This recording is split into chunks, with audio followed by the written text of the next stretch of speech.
सावन आते ही देवभूमि उत्तराखंड एक बार फिर भगवान शिव की भक्ति में रंग गई।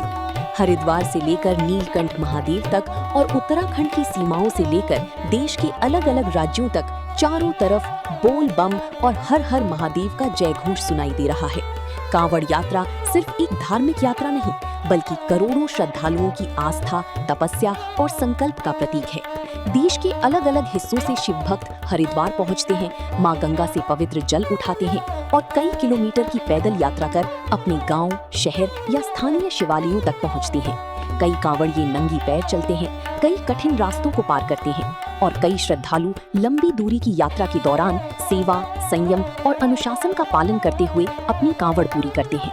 यही वजह है कि कांवड़ यात्रा उत्तराखंड के लिए धार्मिक और सांस्कृतिक रूप से बेहद महत्वपूर्ण आयोजन है। लेकिन करोड़ों श्रद्धालुओं की मौजूदगी के कारण ये प्रशासन के लिए भी किसी बड़ी चुनौती से कम नहीं होती।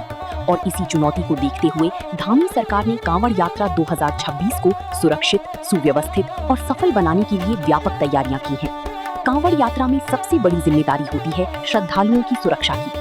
भारी भीड़, लंबा कांवड़ मार्ग, ट्रैफिक, गंगा का तेज बहाव, मौसम और आपात परिस्थितियां, इन सभी चुनौतियों को ध्यान में रखते हुए प्रशासन को लगातार अलर्ट मोड पर रखा गया। मुख्यमंत्री पुष्कर सिंह धामी ने अधिकारियों को निर्देश दिए कि श्रद्धालुओं को किसी भी तरह की परेशानी न हो और यात्रा के दौरान सुरक्षा व्यवस्था में कोई कमी न रहे। हरिद्वार और आसपास के कांवड़ मार्गों पर पुलिस बल की तैनाती बढ़ाई गई। संवेदनशील क्षेत्रों में निगरानी के लिए सीसीटीवी कैमरों, ड्रोन और आधुनिक तकनीक का इस्तेमाल किया गया। गंगा घाटों पर जल पुलिस और एसडीआरएफ की टीमें लगातार तैनात रही। तेज बहाव या किसी दुर्घटना की स्थिति में तत्काल रेस्क्यू के लिए जवानों को तैयार रखा गया। यात्रा के दौरान कई बार सामने आया कि गंगा की तेज धारा में बह रही कांवड़ियों को एसडीआरएफ और जल पुलिस के जवानों ने अपनी जान की परवाह किए बिना सुरक्षित बाहर निकाला। यानी सरकार की कोशिश सिर्फ व्यवस्था बनाने की नहीं, बल्कि हर श्रद्धालु की सुरक्षा सुनिश्चित करने की रही।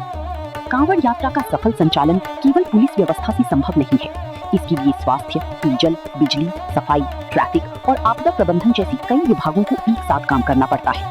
इसी को ध्यान में रखते हुए कांवड़ मार्गों पर मेडिकल कैंप, एम्बुलेंस और स्वास्थ्य कर्मियों की व्यवस्था की गई। श्रद्धालुओं को गर्मी, थकान या किसी अन्य स्वास्थ्य समस्या की स्थिति में तत्काल चिकित्सा सुविधा उपलब्ध कराने पर जोर दिया गया।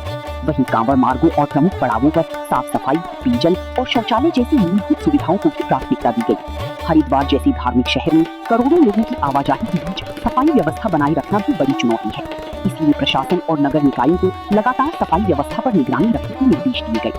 इसके अलावा खाद्य पदार्थों की गुणवत्ता सुनिश्चित करने के लिए संबंधित विभागों की टीमें भी सक्रिय रही, ताकि बाहर से आने वाले श्रद्धालुओं को सुरक्षित भोजन और पेय पदार्थ मिल सके। ट्रैफिक व्यवस्था को लेकर भी विशेष प्लान तैयार किया गया, ताकि कांवड़ मार्ग और सामान्य यातायात के बीच बेहतर तालमेल बनाया जा सके और स्थानीय लोगों को भी कम से कम परेशानी हो। कांवड़ यात्रा जितनी बड़ी है, उतनी ही बड़ी जिम्मेदारी श्रद्धालुओं और प्रशासन दोनों की है। मुख्यमंत्री पुष्कर सिंह धामी ने लगातार इस बात पर जोर देते रहेंगे कि कांवड़ यात्रा सुरक्षित, सुव्यवस्थित और स्वच्छ हो। सरकार की कोशिश है कि श्रद्धालुओं को बेहतर सुविधाएं मिलें, लेकिन इसके लिए आम लोगों और कांवड़ यात्रियों का सहयोग भी बेहद जरूरी है। विशेष रूप से गंगा स्नान के दौरान निर्धारित घाटों का इस्तेमाल करने, तेज बहाव वाले क्षेत्रों में जाने से बचने, यातायात नियमों का पालन करने और प्रशासन की ओर से जारी निर्देशों को मानने की अपील की गई। बारिश और पहाड़ी क्षेत्रों में अचानक बदलती मौसम को देखते हुए आपदा प्रबंधन तंत्र को भी सतर्क रखा गया। किसी भी आपात स्थिति में एसडीआरएफ, पुलिस, जल पुलिस और अन्य राहत एजेंसियों के बीच बेहतर समन्वय पर जोर दिया गया। कुल मिलाकर कांवड़ यात्रा 2026 उत्तराखंड के लिए सिर्फ करोड़ों श्रद्धालुओं की आस्था का पर्व नहीं, बल्कि व्यवस्थाओं की बड़ी परीक्षा भी है। एक तरफ हरिद्वार में गंगा किनारे आस्था का महासागर है, तो दूसरी तरफ इस महासागर को सुरक्षित और व्यवस्थित तरीके से संभालने की जिम्मेदारी उत्तराखंड सरकार और प्रशासन के कंधों पर है। धामी सरकार का दावा है कि सुरक्षा, सुविधा, स्वच्छता और बेहतर प्रबंधन के जरिए कांवड़ यात्रा को सफल बनाने में कोई कसर नहीं छोड़ी जा रही।